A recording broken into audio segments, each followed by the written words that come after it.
ஹரே கிருஷ்ணா, எல்லாருக்கும் நமஸ்காரம். ஸோ இன்னைக்கு நான் உங்க எல்லாருக்கும் ரொம்ப பரிச்சயமான, உங்க எல்லாருக்கும் ரொம்ப பிடிச்ச ஒரு டாபிக் கூடன்னு சொல்லலாம். நீங்க எல்லாரும் எதனால இந்த ஆன்மீக நிகழ்ச்சிக்கு வந்தீங்களோ, அந்த டாபிக்னு சொல்லலாம்.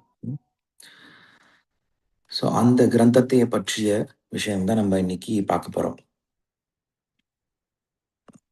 அது என்ன அப்படிங்கிறத நீங்களே ஆஹ், தெரிஞ்சுக்கலாம் நான் சொன்னதுக்கு அப்புறம்.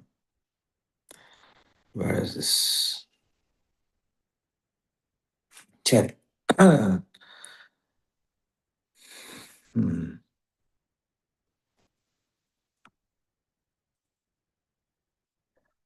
ॐ पार्थाय प्रतिबोधितां भगवता नारायणेन स्वयं व्यासेन ग्रथितां पुराणमुनिना मध्ये महाभारतम् अद्वैतामृतवर्षिणीं भगवतीम् अष्टादशाध्यायिनीम् अम्ब त्वानुसन्ददामि भगवद्गीते भवद्वेषिणीम् नमोऽस्तु ते व्यासविशालबुद्धे पुल्लारविन्दाय च पत्रनेत्र येन त्वया भारततैलपूर्णः प्रज्वालितो ज्ञानमयप्रदीपः प्रपन्नपारिजाताय स्तोत्रवेत्रैकपाणये ज्ञानमुद्राय कृष्णाय गीतामृतदुहे नमः। सर्वोपनिषदो गावः दोक्ता गोपालनन्दनः पार्थो वत्सस्तुतिर्भोक्ता दुग्धं गीतामृतं महत् वसुदेवसुतं देवं कंसचानूरमर्दनं देवकी परमानन्दं कृष्णं वन्दे जगद्गुरुं भीष्मद्रोणतटाकयत्र जतला गान्धारनीलोत्पला यग्रामवैर्वेनमहनी कर्णेन वेलाकुला अश्वत्थामविकर्णघोरमकरा दुर्योधनावर्तिनी श्रोत्तिर्खलु पाण्डवैररणैकैवर्तकत्केशवः पाराचशल्यमलः सरोजममलं गीतार्थगण्डोद्घटम् नानाज्ञाककेशरं हरिकथा सम्बोधना बोधितम् लोके षड्जन षट्पहैहररः पेबीयमानं बुधा भूयाद्भारतपङ्कजं कलिमलप्रध्वं चिनः श्रेयसे मूकं करोति वाचालं पङ्गुं लङ्घयते गिरिं यत्कृपातमहं वन्दे परमानन्दमाधवम् यं ब्रह्मा वरुणेन्द्ररुद्रमरुतः स्तुन्वन्ति दिव्यैस्तवैः वेदैश्चाङ्ग्रमदप्मोपनिषदैः गायन्ति यं सामगा ध्यानावस्थिततद्गतेन मनसा पश्यन्ति यं योगिनः यस्यान्तं न विदुःसुरासुरगणाः देवाय तस्मै नमः. ஓகே, ஒரு சிலர் கமெண்ட் பண்ணிருக்கீங்க. இது கீதா தியான ஸ்லோகம், ஆதிசங்கரனுடைய கீதா தியான ஸ்லோகம். ரொம்ப அழகான ஸ்லோகங்கள். இதை கேட்பதற்கே ரொம்ப ரம்யமா இருக்கும். இத யார்ல நிறைய நிறைய பேர் இப்பதான் முதல் முறை கேட்பீங்கன்னு நினைக்கிறேன். ஸோ கேட்டவங்களுக்கு உடனே கண்டுபிடிச்சிட்டீங்க கீதா தியானம் அப்படின்னு சொல்லிட்டு. சரி. பகவான் இந்த உலகத்துல பல்வேறு விதமான ரூபத்துல வரார். அதுல ஒரு ரூபம், அது புத்த ரூபம் அப்படின்னு சொல்றது உண்டு. அந்த புத்த ரூபத்துல வந்த பகவான் என்ன பண்ணார் அப்படின்னா, வேதம் இல்லை, வேதம் தவறு, வேதம் பொய், வேதம் தேவையில்லை அப்படின்னு பிரச்சாரம் பண்ண ஆரம்பிச்சார். ஆனா நாம் புரிஞ்சுக்க வேண்டிய மிக முக்கியமான விஷயம் என்ன அப்படின்னா, ஒரு மனுஷனுக்கு நாம் சொல்லிக் கொடுக்க வேண்டிய முதல் விஷயம் வேதத்தை பின்பற்றணும் அப்படிங்கிறது தான். அவனுக்கு நம்ம என்ன சொல்லிக் கொடுக்கிறோமோ இல்லையோ, அவனுக்கு சொல்லிக் கொடுக்க வேண்டிய ஃபர்ஸ்ட் விஷயம் என்னன்னா, நீ வேதத்தை பின்பற்றணும். வேத வேதத்தின் பிரகாரம் நடக்கணும். இதுதான் ஃபர்ஸ்ட் ரூல். ஒருத்தர் ஒரு கம்பெனில ஜாயின் பண்றாரு அப்படின்னா, அந்த கம்பெனியுடைய ஃபர்ஸ்ட் ரூல் என்ன அப்படின்னா, அந்த கம்பெனியோட ஃபர்ஸ்ட் இன்ஸ்ட்ரக்ஷன் என்னவா இருக்கணும் அப்படின்னா, கம்பெனியோட ரூல்ஸ ஃபாலோ பண்ணுங்க. அவ்வளோதான். ஒரு ஸ்கூலுக்கு போனோம் அப்படின்னா, அந்த ஸ்கூல்ல சொல்லிக் கொடுக்க வேண்டிய ஃபர்ஸ்ட் விஷயம் என்ன அப்படின்னா, ஸ்கூலுடைய ரூல்ஸ ஃபாலோ பண்ணுங்க. இல்லையா? ஒரு கேமுக்கு போனோம் அப்படின்னாலுமே கூட, அந்த கேம்ல நாம் சொல்லிக் கொடுக்க வேண்டிய ஃபர்ஸ்ட் விஷயம் என்னன்னா, இந்த கேமுடைய ரூல்ஸ் ஃபாலோ பண்ணணும் அப்படிங்கிறது. ம். ஸோ எங்கேயுமே ரூல்ஸ ஃபாலோ பண்றது அப்படிங்கிறது ரொம்ப முக்கியமான ஒரு விஷயமா இருக்கு. அதுபோல நாம் யாருக்காவது பிரச்சாரம் செய்யணும் அப்படின்னா, அவங்களுக்கு எங்கேருந்து பிரச்சாரம் செய்யறது? எந்த இடத்துல ஸ்டார்ட் பண்ண நெறைய பேருக்கு இந்த குழப்பமா இருக்கும். இப்போ பிரச்சாரம் பண்ண சொல்றீங்க. ஸோ இப்ப நான் பிரச்சாரம் பண்ணணும் அப்படின்னா, என்ன சொல்லி பிரச்சாரம் பண்றது? நான் புதுசா யாருக்காவது சொல்லிக் குடுக்கணும்னு நெனைக்கிறேன். ஸோ யாருக்காவது சொல்லிக் குடுக்கணும் அப்படின்னா, என்னன்னு சொல்லி பிரச்சாரம் பண்றது? அவங்களுக்கு என்ன சொல்லி புரிய வைக்கிறது? அப்படின்னு சொல்லிட்டு நெறைய பேருக்கு குழப்பமா இருக்கும். ஸோ நான் முதல்ல பிரச்சாரம் செய்யும்போது சொல்லிக் குடுக்க வேண்டிய விஷயம், வேதம் உண்மை. வேதத்தை பின்பற்ற வேண்டும். அப்படிங்கிற விஷயம் தான் முதல்ல சொல்லிக் குடுக்கணும். எவன் ஒருவன் வேதத்த ஏற்றுக்கொள்கிறானோ, அதன் பிறகு அவனுக்கு மற்றது எதுவுமே சொல்லிக் கொடுக்க தேவையில்ல. ஏன்னா வேதத்தை ஏத்துக்கிட்டான் அப்படின்னா, அதன் பிறகு எல்லாமே அந்த வேதத்துக்குள்ளார இருக்கே. நீங்க தனியா ஒண்ணும் சொல்லிக் கொடுக்க வேண்டிய அவசியம் கிடையாது. அப்ப வேதத்தை ஏற்றுக்கொள்வது அப்படிங்கிறது ரொம்ப முக்கியமான ஒரு கருத்து. சாஸ்திர யோனித்வாத் அப்படின்னு சொல்லிட்டு வேதாந்த சூத்திரம் சொல்லிக் கொடுக்குது. சாஸ்திர யோனித்வாத். முதல் சூத்திரம் என்ன சொல்லிக் கொடுக்குது அப்படின்னா, அதாதோ பிரம்ம ஜிக்ஞாசா சொல்லுது. அப்படின்னா என்னது? மனுஷனா பிறந்த அப்படின்னா, கேள்விய கேளுப்பா அப்படின்னு சொல்லுது. எதை பற்றி கேள்விய கேட்கணும்? ம். அதாதோ பிரம்ம ஜிக்ஞாசா அப்படின்னு கேக்குது. எல்லாரும் கேள்வி கேட்கணும். என்ன மாரி கேள்வி கேட்கணும்? மிருகங்களைப் போல கேள்வி கேட்கக்கூடாது. அது மட்டும் சொல்லிக் கொடுக்குது. மிருகங்கள் என்ன கேள்வி கேட்கும்? எங்க என்னுடைய உணவு? எங்க என்னுடைய உறைவிடம்? எங்க என்னுடைய பாலினம்? எங்க என்னுடைய பாதுகாப்பு? இந்த 4 கேள்விகளை மிருகங்கள் கேட்கும். பட் மனுஷனா பிறந்தோம் அப்படின்னா, இதனால தாண்டிய ஒரு விஷயத்த கேள்வி கேட்கணுமா? அதாதோ பிரம்ம ஜிக்ஞாசா அப்படின்னு சொல்லுது. இங்க பிரம்ம அப்படிங்கிற சப்தம் எதை குறிக்குது அப்படின்னா, எல்லாவற்றிற்கும் எது மூலமாக இருக்கின்றதோ, நம்மை எது உருவாக்கி இருக்கின்றதோ, அந்த விஷயத்தை பற்றி கேள்வி கேளுங்க அப்படின்னு சொல்லுது. கேள்வி கேட்கணும் அப்படின்ற அவசியமே கேள்வி கேளுங்கன்னு ஒருத்தனுக்கு சொல்லிக் குடுக்கணுன்ற அவசியம் கூட கிடையாது. ஒருத்தனுக்கு புத்தி இருந்தா இயற்கையாகவே கேள்வி கேட்க ஆரம்பிச்சுருவான். இது நீங்க சின்ன குழந்தைகிட்ட பார்க்க முடியும். சின்ன குழந்தைங்க என்ன பண்ணும் அப்படின்னா, நெறைய கேள்வி கேட்டுட்டே இருக்கும். இது என்ன? அது என்ன? இது என்ன? அது என்ன? இது எப்படி? அது எப்படி? இது எங்க? அது எங்கன்னு கேள்வி கேட்டுக்கிட்டே இருக்கும். கேள்வி கேட்டுட்டே இருந்தா தான் அதுக்கு புத்தி இருக்கு அப்படின்னு அர்த்தம். கேள்வியே கேட்கல அப்படின்னா, அது வந்து "விளையும் பயிர் முளையிலேயே தெரியும்ன்னு" சொல்ற மாரி, அதுக்கு ஒண்ணுமே தெரியாது அவ்வளோதான். ம். அப்ப கேள்வி கேட்கணும் கண்டிப்பா. ம். ஒரு பெரிய நகரத்துக்குள்ள போறோம். ஒரு பெரிய கட்டடத்துக்குள்ள போறோம். ரொம்ப அழகா வடிவமைச்சிருக்காங்க. அந்த கட்டடத்துக்குள்ள போனோனே நம்ம கேட்க வேண்டிய முதல் கேள்வி என்னன்னா, "அடேங்கப்பா! எவ்வளோ நல்லா இருக்கே! யாரு கட்டுனாங்க இது? எப்ப கட்டுனாங்க? யாரு கட்டுனாங்க? எதுக்காக கட்டுனாங்க?" அப்படின்ற கேள்வி கேட்க ஆரம்பிக்கணும். ஆனா இன்னைக்கு மக்கள் எப்படி தெரியுமா ஆயிட்டோம் நம்ம எல்லாருமே? ஒரு அழகான கட்டடத்த பார்த்தோனே, செல்ஃபி எடுத்து அத போஸ்ட் போட தான் இருக்கோம். நெறைய பேர் இங்க மீனாட்சி எல்லாம் வருவாங்க. இப்ப வந்து செல்ஃபோன்லாம் உள்ள அலோவ் பண்ணாதனால பரவால்ல. பட் நல்ல அழகான கோயில்களுக்கெல்லாம் போனோம் அப்படின்னா, அங்க எவ்வளோ அழகான கட்டடக்கலையெல்லாம் இருக்கும். ரொம்ப நுணுக்கமான விஷயங்கள்லாம் செதுக்கியிருப்பாங்க. அதையெல்லாம் பார்க்க மாட்டோம். இது யாரு கட்டுனாங்கன்னு கேட்க மாட்டோம். எதுக்கு கட்டுனாங்கன்னு கேட்க மாட்டோம். ம். நேரா பக்கத்துல போய் நின்னு என்னமோ நான் தான் கட்டுன மாரி, நான் தான் அதுக்கு ஓனரு மாரி பக்கத்துல போய் நின்னு ஃபோட்டோ எடுத்துட்டு இப்ப ஃபோட்டோ எடுத்தா கூட பரவால்ல. அங்க போய் ரீல்ஸ் போட்டு, டான்ஸ் ஆடி, கேவலப்படுத்தி, அத இது வீடியோ போட ஆரம்பிச்சாரு. ம். ஸோ புத்திசாலிகள் அப்படி பண்ண மாட்டாங்க. புத்திசாலிங்க என்ன பண்ணுவாங்க? கேள்வி கேட்பாங்க. "அடேங்கப்பா! நல்லா இருக்கேப்பா! யாருப்பா பண்ணாங்க இது?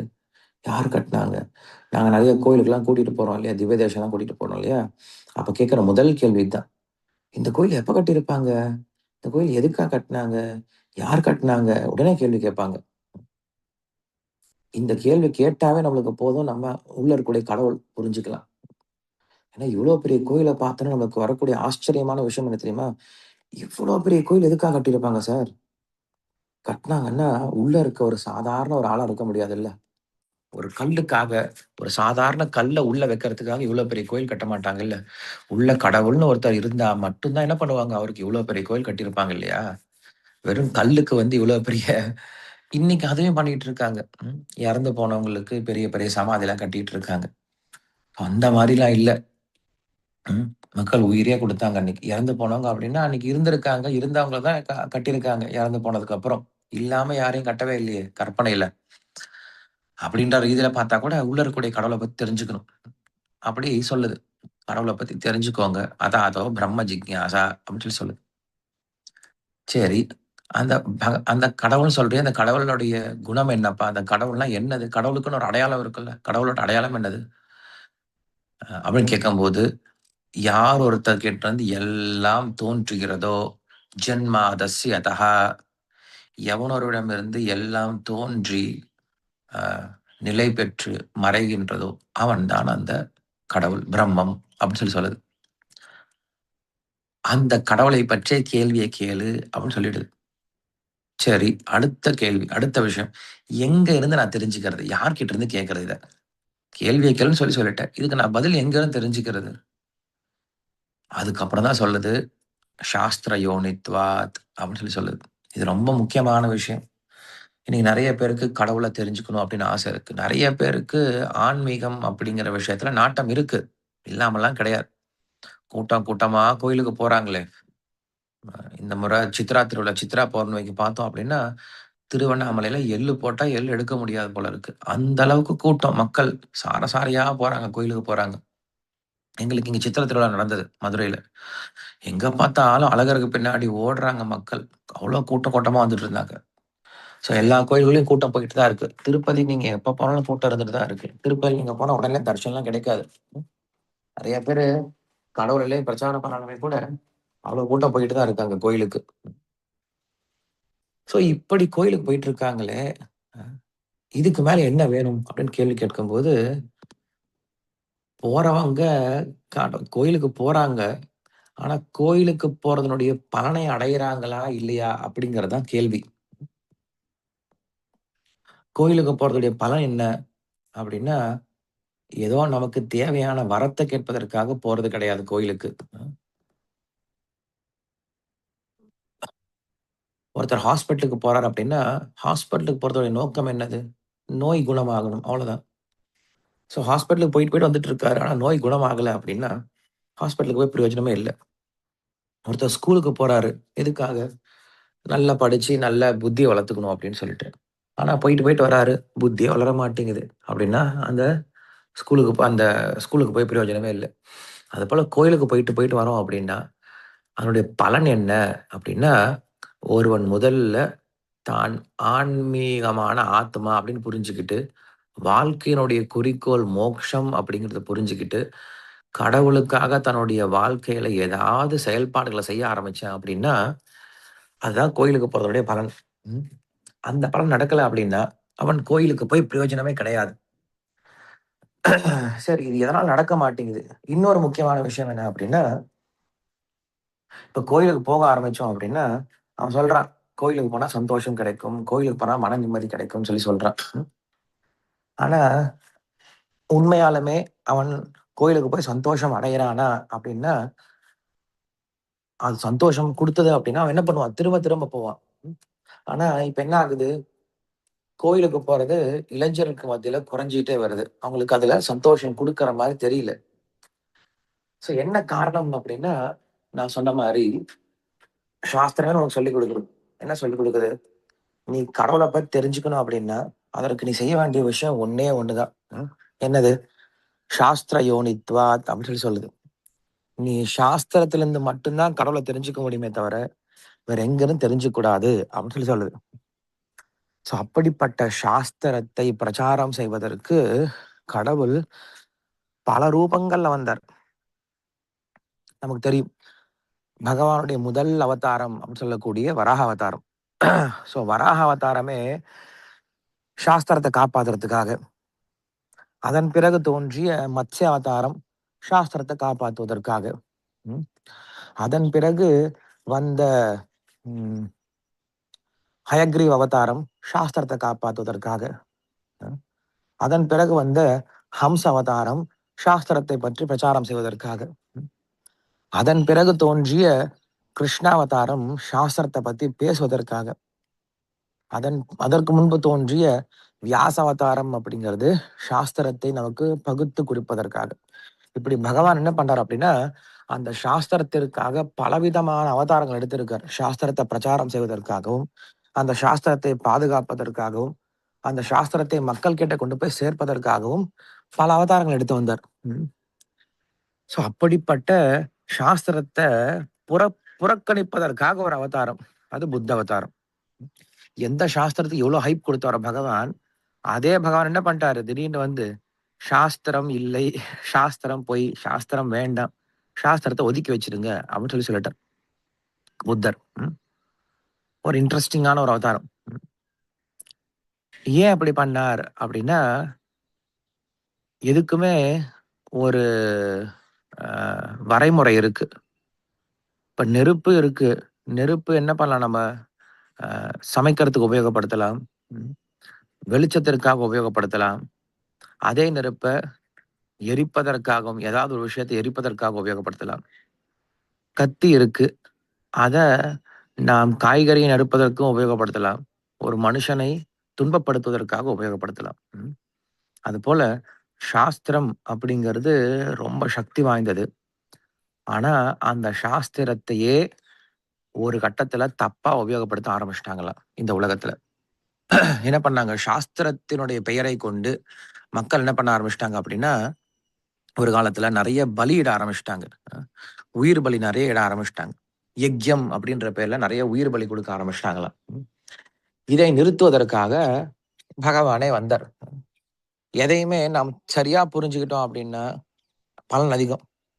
தப்பா புரிஞ்சுக்கிட்டோம் அப்படின்னா அதனுடைய பலன் அது வந்து ஆப்போசிட்ல வேலை செய்ய ஆரம்பிச்சிடும். அது போல என்ன பண்ணாரு அப்படின்னா, மக்கள் தப்பா புரிஞ்சுக்க என்ன பண்ணிட்டாரு அப்படின்னா, பகவானே இறங்கி வந்து அதை ஸ்டாப் பண்ண வேண்டியதாயிடுச்சு. இதற்கு உதாரணம் சொல்லணும் அப்படின்னா, ஒரு குழந்தை விளையாண்டுட்டு இருக்கு, மாடியில விளையாண்டுட்டு இருக்கு. ஸோ விளையாண்டுட்டு இருக்கக்கூடிய குழந்தை என்ன பண்ணுது அப்படின்னா, விளையாட்டு மும்மரத்துல இது பட்டம் விட்டுட்டு இருக்குன்னு வச்சுக்கோங்களேன். பட்டம் விட்டுட்டு இருக்கு. ஸோ பட்டம் விட்டுக்கிட்டே வந்துட்டு இருக்கு. அந்த பக்கம் இந்த பக்கம், அந்த பக்கம் இந்த பக்கம் விளையாண்டுட்டு இருக்கு. ஸோ அந்த பட்டம் விடுற மும்முரத்துல மேலேயே பார்த்துக்கிட்டு கீழே பார்க்கவே இல்லை. அப்ப திடீர்னுட்டு அந்த மாடியினுடைய விளிம்புக்கு வந்துடுது. கீழே விழப்போற நிலைமை. இன்னும் இன்னும் ஒரு செகண்ட் விட்டா கீழே விழப்போகுது. அப்ப கீழ இருந்து அவங்க அப்பா பாக்குறாரு. பார்த்த அப்பா என்ன பண்ணுவாரு அப்படின்னா, கத்துவாரு. என்னன்னு சொல்லி கத்துவாரு? அங்க பட்டம் விட்டுட்டு இருக்கப்பா, நீ வந்து கீழ விழப்போற, பார்த்து விளையாடு அப்படின்னு இவ்வளோலாம் எக்ஸ்பிளனேஷன் குடுக்க முடியாது. ஒரே ஒரு வார்த்தை தான் சொல்லுவாரு அவங்க அப்பா. ஸ்டாப். நிறுத்து. அப்படின்னு ஒரே ஒரு வார்த்தை தான் சொல்லுவாரு. டக்குன்னு நின்னுடுவான். அதுக்கப்புறம் எக்ஸ்பிளைன் பண்ணுவாரு. ஏன் நிறுத்தணும் அப்படின்னு சொல்லிட்டு. இல்லையா? அப்பாவுக்கு வந்து அவன நிறுத்தணும் அப்படின்ற ஆசைலாம் கிடையாது. அவன் விளையாடணும் தான். ஆனா, ஆபத்து வரும்போது என்ன பண்ணி ஆகணும்? நிறுத்தி ஆகணும். அதுக்கப்புறம் அவன விளையாட வைக்கலாம். ம். அதுபோல பகவானுக்கு வந்து சாஸ்திரத்த நிறுத்தணும் அப்படின்ற அவசியம்லாம் கிடையாது. ஆனா, தற்காலிகமா நிறுத்தி வைக்கணும் அவங்கள. ஃபர்ஸ்ட் அவங்கள நிறுத்த சொல்லணும். அதுக்கப்புறம் தான் அவங்களுக்கு எக்ஸ்ப்ளனேஷனே குடுக்கணும். ஆனா என்ன பண்ணாரு பகவான் வந்தவுடனே முதல்ல நிறுத்துங்கன்னு சொல்லி சொன்னார். நிறுத்துங்க எல்லாத்தையும். நிறுத்திட்டு, அதுக்கப்புறம் தான் எக்ஸ்ப்ளனேஷன் குடுக்க ஆரம்பிச்சார். அப்படி புத்தர் வந்து என்ன பண்ணிட்டார் ஃபர்ஸ்ட்டு? ஸ்டாப் அப்படின்னு சொல்லிட்டார். நிறுத்துங்க. எல்லாத்தையும் நிறுத்துங்கன்னு சொல்லிட்டார். பகவான் சொன்னார்னா கண்டிப்பா நடக்காம இருக்காது. கண்டிப்பா நடக்கும். அப்போ இந்தியாவுல ஒரு இடத்துல பார்த்தோம் அப்படின்னா, எந்த இந்தியால எந்த பாரத வருஷத்துல சனாதன தர்மம் அவ்வளவு தலைத்தோங்கி இருந்ததோ, எத்தனை கோயில்கள், எத்தனை ரிஷிகள், எத்தனை சம்பிரதாயங்கள், எத்தனை விதமான கிரந்தங்கள் எல்லாத்தையும் நிறுத்திட்டாரு. எல்லாத்தையும் நிறுத்திட்டு பௌத்த மதத்தை பிரச்சாரம் செய்ய ஆரம்பிச்சார். புத்தரா என்ன பண்ணாரு? பௌத்த மதத்தை பிரச்சாரம் செய்ய ஆரம்பிச்சார். நிறைய பேர் என்ன ஆனாங்க அப்படின்னா பௌத்த மதத்துக்கு ஜாயின் பண்ண ஆரம்பிச்சாங்க. அசோகர் அப்படின்னு ஒருத்தர் நமக்கு தெரியும். அசோக சக்கரவர்த்தி. அவர் என்ன பண்ணிட்டாரு? பௌத்த மதத்தை சேர்ந்தாரு. அதன் பிறகு நிறைய ராஜாக்கள் என்ன பண்ணாங்க? இந்த பௌத்த மதத்தை சேர ஆரம்பிச்சாங்க. எல்லாரும் அமைதியை கடைபிடிக்கணும் அப்படின்னு சொல்லிட்டு ஒரு விஷயத்த கொண்டு வர ஆரம்பிச்சாங்க. இப்படி இந்த பௌத்த மதம் அப்படிங்கிறது இந்தியாவில் ரொம்ப பிரசித்தமானது. இந்தியா மட்டும் கிடையாது, பக்கத்துல இருக்கக்கூடிய சைனா, ஜப்பான், இன்னைக்கு நம்ம பார்க்குறோம். இந்த எல்லா நாடுகள்லையும் என்ன ஆகுது அப்படின்னா இது பிரச்சாரம் செய்ய ஆரம்பிக்கப்பட்டது. ரொம்ப ஃபேமஸ் ஆயிடுச்சு.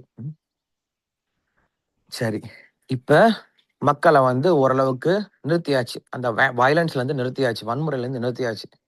இப்ப அடுத்தது என்ன பண்ணும் அப்படின்னா வேதத்தை கொண்டு வரணும். ஏன்னா வேதம் இல்லாம மக்கள் செயல்பட முடியாது. வெறும் என்ன சொல்றது, நன்னடத்தையை மட்டும் வச்சுக்கிட்டு இந்த உலகத்துல வாழ்ந்துட முடியாது. இந்த உலகத்துக்குன்னு கோட்பாடு இருக்கு இல்லையா? நான் சொன்னேன்ல, ஒருத்தனை டிசிப்ளின் ஆக்கணும் அப்படின்னா நீ நிறுத்துறான்னு சொல்லலாம். ஃபர்ஸ்ட் நிறுத்துன்னு சொன்னா மட்டும் பத்தாது. அடுத்தது அவனை என்ன செய்ய வைக்கணும், அவனுடைய இலக்கு என்ன அப்படின்றத புரிஞ்சுக்கணும். இந்த உலகத்தில் நான் வெறும் அஹிம்சையை ஃபாலோ பண்றதுக்காக மட்டும் கிடையாது. இந்த உலகத்தில் நாம எல்லாம் அமைதியா வாழ்ந்து போறதுக்காக மட்டும் கிடையாது. ஏன்னா இந்த உலகம் நாம் அமைதியாக வாழ்ந்துட்டு இறப்பதற்காக படைக்கப்படலை. இதற்கான பர்பஸ் வேற இருக்கு. தற்காலிகமா அதை செஞ்சார் அவர். செஞ்சதுக்கு அப்புறம் அவர் என்ன பண்ணார் அப்படின்னா அடுத்த ரூபத்துல வந்தார் பகவான். இது சிவபெருமான் வரார் அடுத்தது. பகவான் விஷ்ணு செஞ்சுட்டு போயிட்டார். ஸோ அவர் என்ன பண்றாரு? அடுத்தது சிவபெருமான் அனுப்பிச்சு வைக்கிறார். நீ ஒரு காரியத்தை பண்ணுன்னு சொல்லி அனுப்பி வைக்கிறார். இதான் ரொம்ப ஆச்சரியமான விஷயம். எந்த பகவான் பாதுகாக்கணுமோ அவர் என்ன பண்றாரு? வேதத்தை நிறுத்தினாரு. எந்த ஒரு பகவான் அழிவுக்கு காரணமா இருக்காரோ அவரை மறுபடியும் ஆரம்பிக்கிறதுக்கான அனுப்பி வைக்கிறார். ஏன்னா நம்ம திங்க் பண்ணோம் அப்படின்னு ரொம்ப ஆச்சரியமா இருக்கு. எப்படி விஷ்ணுவும் சிவனும் சேர்ந்து செயல்படுறாங்க அப்படின்னு சொல்லிட்டு என்ன பண்றாரு? விஷ்ணு சிவபெருமான் அனுப்பி வைக்கிறார். நீங்க போங்க. எதற்காக? நான் எதை விட்டனோ அதை தொடங்குறதுக்காக. என்னது? வேதத்தை மறுபடியும் பிரச்சாரம் செய்யுங்க அப்படின்னு சொல்லி அனுப்பி வைக்கிறார். அவர் தான் நம்ம என்ன சொல்றோம் அப்படின்னா ஆதிசங்கர பகவத் பாதர் அப்படின்னு சொல்லி சொல்றோம். ஸோ அந்த ஆதிசங்கரர் கீழடி அப்படின்ற இடத்துல கேரளால தோன்றுறார். தோன்றி என்ன பண்றாரு? அவர் தான் புத்த மதத்திற்கு, ஜெயின மதத்திற்கு எதிராக பயங்கரமான பிரச்சாரம் செய்கிறார். பிரச்சாரம் செஞ்சு அவர் சொன்ன விஷயம் ஒன்னே ஒண்ணுதான். வேதம் சத்தியம், வேதம் உண்மை, வேதத்தை நாம் ஏற்றுக்கொள்ள வேண்டும், வேத கோட்பாடின் படி நம்ம வாழ்க்கையை நடத்தணும், வேதத்துல தப்பு கிடையாது, வேதத்துக்குள்ளார இருக்கக்கூடிய பொருட்கள் தப்பு கிடையாது, நாம் எடுத்துக்கொண்ட விதம் தான் தப்பா இருக்கு, அதனால வேதத்தை விற்றக்கூடாது அப்படின்னு சொல்லிட்டு என்ன பண்ணார்? மறுபடியும் வேதத்தை அவ்வளவு நல்லா பிரச்சாரம் செஞ்சார். ஸோ இது ஆதிசங்கர் செஞ்ச மிகப்பெரிய ஒரு சேவை. அது யாருமே மறுத்திட முடியாது. எந்த ஒரு விஷயத்த பகவான் நிறுத்திட்டு போனாரோ அது என்ன பண்ணார்? மறுபடியும் திரும்ப கொண்டு வந்தார் ஆதிசங்கர். அப்படி அந்த ஆதிசங்கரர் கொண்டு வரும்போது அவர் கொடுத்த ஒரு மிக முக்கியமான ஒரு கிரந்தம் தான் நம்ம என்ன சொல்றோம்? பகவத்கீதைன்னு சொல்லி சொல்றோம். ஆதிசங்கருக்கு முன்னாடி பகவத்கீதை அப்படின்ற ஒரு சாஸ்திரத்தை யாரும் பெருசா எடுத்துக்கிட்டதே கிடையாது. ஏன்னா பகவத்கீதை அப்படிங்கிறது மகாபாரதத்துக்குள்ளார ஒரு சின்ன பகுதி, அவ்வளவுதான். மகாபாரதம் படிக்கும் போது சேர்ந்து என்ன பண்ணுவாங்க? அதோட சேர்ந்து பகவத்கீதையும் சேர்ந்து படிப்பாங்க. தனியாலாம் எடுத்து படிக்க மாட்டாங்க. பகவத்கீதைன்னு தனியாலாம் ஒரு சாஸ்திரத்தை எடுத்து படிச்சது கிடையாது. மகாபாரதம் படிக்கும்போது படிக்கிறாங்க. ஆனா ஆதிசங்கர் என்ன பண்ணாரு அப்படின்னா பகவத்கீதை அப்படிங்கிறது ஒரு தனி சாஸ்திரம். இது இது முக்கியமான பிரஸ்தானத்திரயத்துல ஒரு முக்கியமான பிரஸ்தானத்திரயம் அப்படிங்கிற விஷயத்த என்ன பண்ணாரு? சொல்லிக் கொடுக்க ஆரம்பிச்சார். 3 விதமான சாஸ்திரங்கள் சொல்லப்படுது. பிரஸ்தானத்திரயம் அப்படின்னு சொல்லி சொல்றது உண்டு. சாஸ்திரத்தை படிக்கும்போது இந்த 3 விஷயத்த படிப்பாங்க. ஸ்ருதி பிரஸ்தானம் அப்படின்னு ஒண்ணு இருக்கு, ஸ்மிருதி பிரஸ்தானம் அப்படின்னு ஒண்ணு இருக்கு, நியாய பிரஸ்தானம் அப்படின்னு ஒண்ணு இருக்கு. ஸ்ருதி பிரஸ்தானம் அப்படின்னா உபனிஷத்துக்களை ஸ்ருதி பிரஸ்தானம் அப்படின்னு சொல்லி சொல்றது உண்டு. ஸ்மிருதி பிரஸ்தானம் அப்படின்னு இருக்கு. ஸ்மிருதி பிரஸ்தானம் அப்படின்னா அதுக்கு பகவத்கீதைன்னு சொல்லி சொல்றது உண்டு. நியாய பிரஸ்தானம் அப்படின்னு ஒண்ணு இருக்கு. நியாய பிரஸ்தானம் அப்படின்னா அது வேதாந்த சூத்திரம் அப்படின்னு சொல்லி சொல்றோம். ஸோ இந்த 3 விதமான பிரஸ்தானத்திரயம் அப்படிங்கிற விஷயத்த அவர் கொண்டு வந்தார். ஒரு சிலபஸை கொண்டு வந்தார். வேதத்தை படிக்கணும் அப்படின்னா இந்த 3 விஷயங்கள தெரிஞ்சுக்கணும் அப்படின்ட்டு ஒரு சிலபஸ கொண்டு வந்தாரு அவரு. ஸோ இந்த சிலபஸ வச்சு தான் என்ன பண்றாரு அப்படின்னா, நமக்கு இந்த பகவத்கீதை அப்படிங்கிறது ஒரு மிக முக்கியமான சாஸ்திரம் அப்படிங்கிற விஷயத்த என்ன பண்றாரு? கொண்டு வந்து குடுக்குறார். ஸோ இந்த பகவத்கீதைய நாம் படிப்பது மட்டும் கிடையாது. இந்த why he is who is this?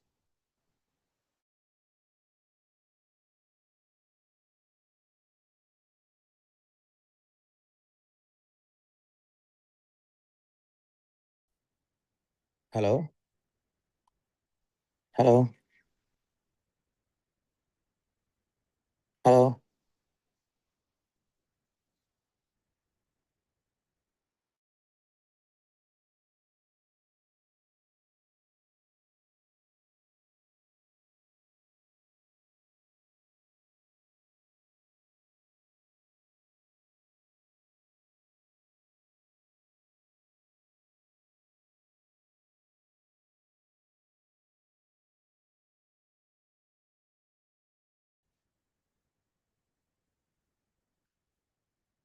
Hare Krishna.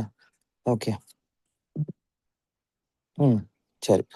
அப்படிப்பட்ட அந்த பகவத்கீதை அப்படிங்கிற இந்த சாஸ்திரத்த என்ன பண்ணும் அப்படின்னா, நாம் தொடர்ந்து படிக்கிறது ரொம்ப முக்கியம்.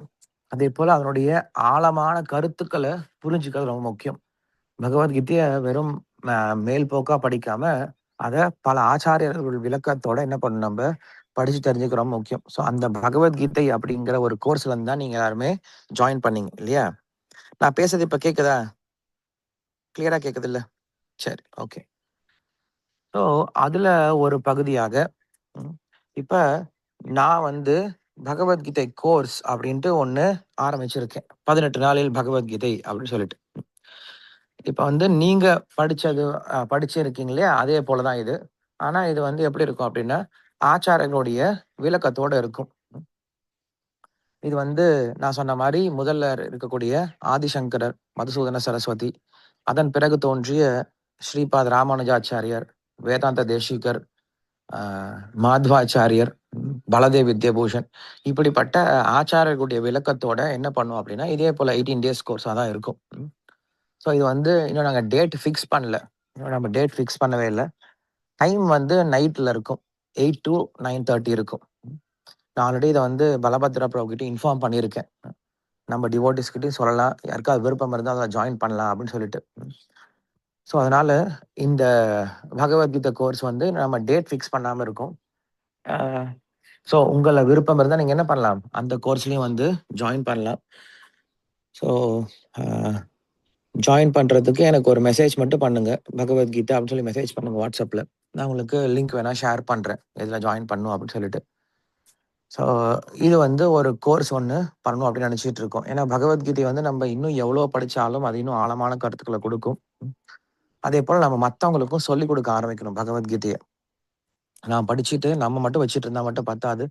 இத நெறைய பேருக்கு கொண்டு போய் சேர்க்கணும். தமிழ்நாட்டுல எத்தன கோடி பேர் இருக்காங்க. ஆனா எத்தன பேர் படிக்கிறாங்கன்னு தெரியல நம்மளுக்கு. ஸோ நம்முடைய மிகப்பெரிய ஒரு அ பயணமா இருக்கணும் இது. தீவிரமா பண்ண ஆரம்பிக்கணும். இப்ப எப்படி பலபத்ரா பிரபு ஒருத்தர் ஆரம்பிச்சு இப்ப இத்தன பேர் கேட்டுட்டு இருக்கீங்க. ஸோ நம்ம எல்லாரும் இத ஒவ்வொருத்தரும் ஸ்டார்ட் பண்ணோம் அப்படின்னா, இன்னும் எத்தன பேர் கேட்க ஆரம்பிப்பாங்க. ஸோ எல்லாமே கைடன்ஸ் கீழ போணும். எதுவுமே சுதந்திரமா பண்ணிறாதீங்க. எல்லாமே ஒரு கைடன்ஸ் கீழ பண்ண ஆரம்பிக்கணும். ஸோ எப்பயுமே வந்து பலபத்ரா பிரபுவுடைய கைடன்ஸ்ல இருந்து, ம் இத நம்ம என்ன பண்ணணும்? இந்த பிரச்சாரத்தை முன்ன கொண்டு போணும். நெறைய பேருக்கு இத கொண்டு போய் சேர்க்க வேண்டிய கடமை நம்மகிட்ட இருக்கு. ஒவ்வொருத்தரும் குறைஞ்சபட்சம் ஒரு 10 பேருக்காவது இத வந்து என்ன பண்ணணும் நம்ப சொல்லிக் குடுக்க ஆரம்பிக்கணும். அ இது புது கோர்ஸு. நீங்க இங்க என்ன பண்ணலாம்? நெறைய யங்ஸ்டர்ஸ கொண்டு போலாம். ஏன்னா இது ரொம்ப லாஜிக்கலாவும் நம்ம பேசுவோம். ஸோ வெறுமனே அ பிலாசபி மட்டும் பேசாம, இதோட அப்ளிகேஷன் நம்ம சொல்லிக் குடுப்போம். இதுல இந்த அத்தியாயத்துல நம்ம என்ன தெரிஞ்சுக்கிட்டோம்? இந்த அத்தியாயத்துல நம்ம எப்படி நம்ம லைஃப்ல அப்ளை பண்ணலாம்? அப்படிங்கிற விஷயத்த என்ன பண்ணுவோம்? நம்ம கோர்ஸ்ல சொல்லிக் குடுப்போம். ஸோ இது எல்லாமே இருக்கிறதுனால நீங்க கன்சிடர் பண்ணுங்க. இந்த பகவத்கீதை அப்படிங்கிற சாஸ்திரத்தை நாம எல்லாரும் சேர்ந்து என்ன பண்ணலாம்? இன்னும் நல்ல ஆழமா கத்துக்க முயற்சி பண்ணலாம். இது நெறைய பேர் கொண்டு போய் சேர்க்க முயற்சி பண்ணலாம். ரீசென்ட்டா வந்து ஹிந்து நியூஸ் பேப்பர்ல நம்ம இத ஆடும் குடுத்திருந்தோம். முந்தா நேத்து ஒரு நியூஸ் பேப்பர்ல ஆட் குடுத்திருந்தோம். இன்னும் இத எப்படி வந்து மற்றவங்களுக்கு கொண்டு போய் சேர்க்கிறது அப்படிங்கிற ஐடியா இருந்துச்சுன்னா நீங்க சொல்லுங்க. அதையும் கொண்டு போய் நம்ப சேர்ப்பதற்கான காரியங்களை பண்ணலாம். சோஷியல் மீடியாவுக்கு நிறைய கொண்டு போகணும். இன்னைக்கு எல்லாரும் சோஷியல் மீடியால உட்காந்துட்டு இருக்காங்க. ஸோ அவங்களுக்கு என்ன பண்ணும், இந்த சோஷியல் மீடியால கொண்டு போய் சேர்த்தோம் அப்படின்னா நிறைய பேருக்கு இது கொண்டு போய் சேர்க்க முடியும். ஸோ என்னுடைய நம்பர் உங்க எல்லாருக்கும் தெரியும் நினைக்கிறேன். ஸோ தெரிஞ்சது அப்படின்னா நம்பருக்கு நீங்கள் மெசேஜ் பண்ணீங்கன்னா நான் என்ன பண்ணலாம், உங்களுக்கு அதில் வந்து நான் லிங்க்கை ஷேர் பண்ண முடியும். இல்லை நான் பிரபு கிட்ட கேட்குறேன், அவர் ஷேர் பண்ணுறதா இருந்தாலும் அவர் ஷேர் பண்ணட்டும். உங்களுடைய வசதி எப்படி இருக்கோ அப்படி பண்ணலாம்.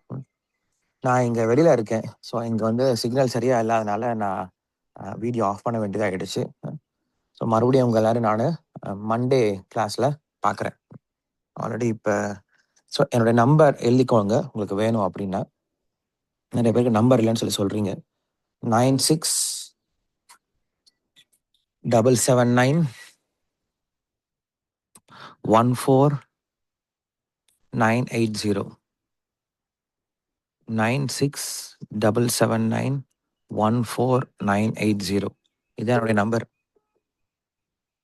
நம்பர் ஸ்டோர் பண்ணி வச்சுக்கோங்க. வேணுன்றவங்க மெசேஜ் பண்ணுங்க, நான் உங்களுக்கு அனுப்பி வைக்கிறேன்.